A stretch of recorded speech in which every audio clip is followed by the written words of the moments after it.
নিজের ঘরে ঘরের বাইরে আত্মীয় স্বজন সবাইকে কি করতেন? উপকার করতেন। সামাজিকভাবে বিশেষ করে সামাজিকভাবে মানুষের উপকার করতেন। এই যে মানুষের উপকার করা, এটাও কি জিকির। আব্দুল্লাহ ইবনে মুবারক রাহমাতুল্লাহ আলাইহি একজন ধনী ছেলে এবং আল্লাহ তাআলার একজন প্রিয় বান্দা ছেলে। আব্দুল্লাহ ইবনে মুবারক রাহমাতুল্লাহ আলাইহি কয়েকবার হজ করছেন, বড় হজ করছেন, উমরা হজ করছেন। টাকা পয়সার অভাব নাই, মানুষদেরকে সহযোগিতা করতেন। ঘর থেকে শুরু করে রাষ্ট্রীয়ভাবে সকল মানুষদেরকে সহযোগিতা করতেন। এই আব্দুল্লাহ ইবনে মুবারক রাহমাতুল্লাহ আলাইহি হজে যাওয়ার জন্য অনেকগুলো টাকা রেডি করছেন। হজে যাবেন, পাসপোর্ট করছেন, মেডিকেল করছেন এবং সব কিছু রেডি করছেন।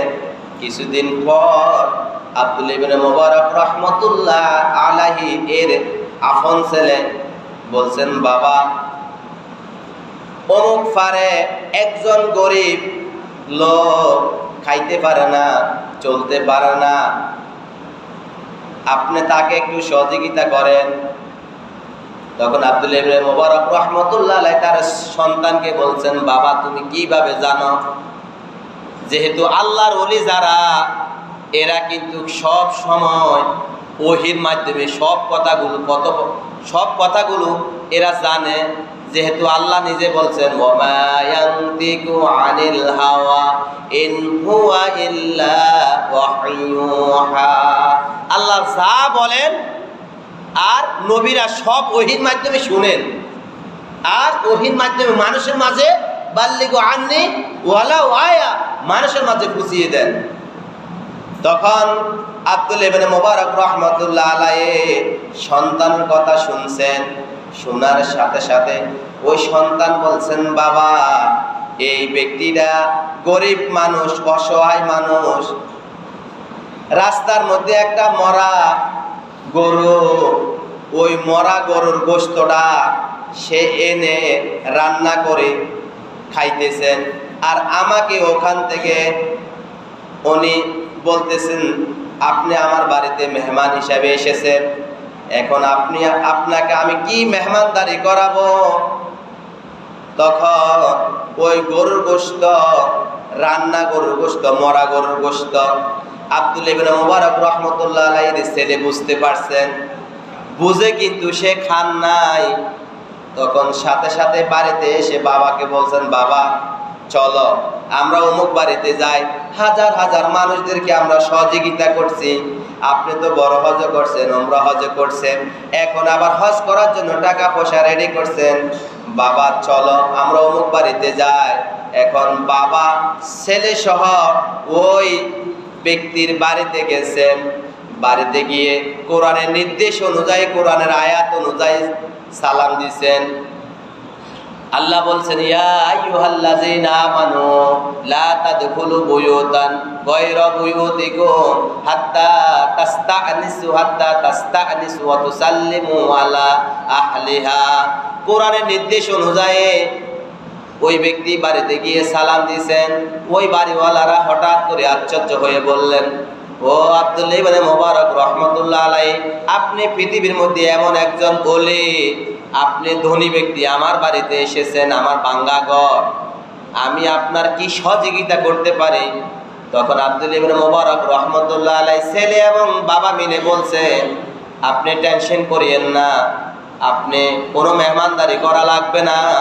আমাদের কাজ হলো সামাজিকভাবে যারা অসহায়, দুর্বল, যারা দরিদ্র, তাদেরকে সহযোগিতা করা, তাদের পাশে দাঁড়ানো।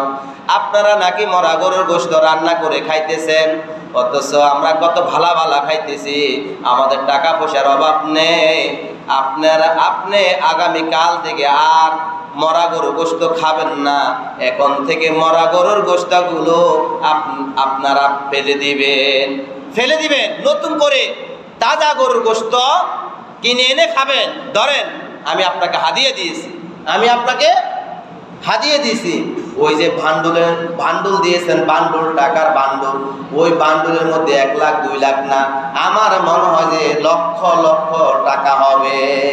তখন ওই বান্ডুলের টাকাটা পেয়ে বাড়িওয়ালারা, দরিদ্র ব্যক্তিরা পেয়ে খুশি নাকি বেজার?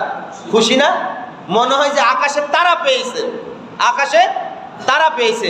এখন ধরেন এই এলাকার মধ্যে একজন অন্ধ ব্যক্তি, একদম দরিদ্র এবং অন্ধ, ওই ব্যক্তির বাড়িতে এখন যদি তারেক রহমান অর্থাৎ প্রধানমন্ত্রী এসে যদি ওনাকে যদি কিছু হাদিয়া দেয়, উনি খুশি নাকি বেজার? মনে হয় যে আকাশের তারা ওনার সামনে এসে হাজির হয়েছে। তখন আব্দুল্লাহ ইবনে মুবারক রাহমাতুল্লাহ আলাইহি তার উনি সহ ওনার সন্তান সহ ওনাদেরকে যে হাদিয়া দিয়েছেন, ওনাদেরকে বলছেন, ও বাড়িওয়ালারা, দরিদ্র ব্যক্তিরা, তোমরা এই টাকা পয়সা দিয়ে তোমরা তোমাদের পরিবার সুন্দর করে চালাইবা, ছেলে সন্তানদেরকে লালন পালন করবা, শিক্ষিত করবা এবং বাজার সদাই খাইবা। বাকি যে টাকাগুলো থাকবে ওই টাকাগুলো দিয়ে ব্যবসা বাণিজ্য করে খাইবা। কিছুদিন পর আব্দুল্লাহ ইবনে মুবারক রাহমাতুল্লাহ আলাইহি মারা গেছে। মারা যাওয়ার পর ওই যাদেরকে টাকা পয়সা দান করছে ওনারা স্বপ্নে দেখছে আব্দুল্লাহ ইবনে মুবারক রাহমাতুল্লাহ আলাইহি সবার আগে জান্নাতের মধ্যে পৌঁছে গেছে। সুবহানাল্লাহ। তাহলে ওই ব্যক্তি সামাজিকভাবে মানুষের উপকার করছেন। সামাজিকভাবে মানুষের উপকার করার নাম হলো জিকির। আর আজকের আমার আলোচনার বিষয় হলো আল্লাহ পাকের জিকির। আল্লাহ পাকের জিকির মানে স্মরণ করা। যত বেশি আপনি জিকির করবেন, যত বেশি আল্লাহকে স্মরণ করবেন, আল্লাহ তাআলা আপনাকে তত বেশি স্মরণ করবেন। আল্লাহ বলেন, বান্দা যখন আমার নেক আমলগুলো করার জন্য যখন এক হাত অগ্রসর হয়, আমি বান্দার জন্য হামারগুলো দিয়ে অগ্রসর হয়ে যাই। সুবহানাল্লাহ। অর্থাৎ রকেটের মতো আমি আমার বান্দার কাছে পৌঁছে যাই। সুবহানাল্লাহ। এখানে আমার প্রিয় ভাইরা বেশি বেশি করে জিকির করবেন, আল্লাহকে অনুসরণ করবেন। আল্লাহ তাআলা নেক আমলগুলো সাজিয়ে গুছিয়ে বেশি বেশি করে পরকালের জন্য, নাজাত পাওয়ার জন্য বেশি বেশি করে ইবাদত করবেন, বেশি বেশি করে জিকির করবেন। আল্লাহ তাআলা আপনাকে আমাকে সঠিকভাবে জিকিরগুলো করার তৌফিক দান করুন। হাযা মা ইনদি ওয়াল ইলমু ইনদাল্লাহ, আলাইহি তাওয়াক্কালতু ওয়া ইলাইহি উনীব। আসসালামু আলাইকুম ওয়া রাহমাতুল্লাহি ওয়া বারাকাতুহু।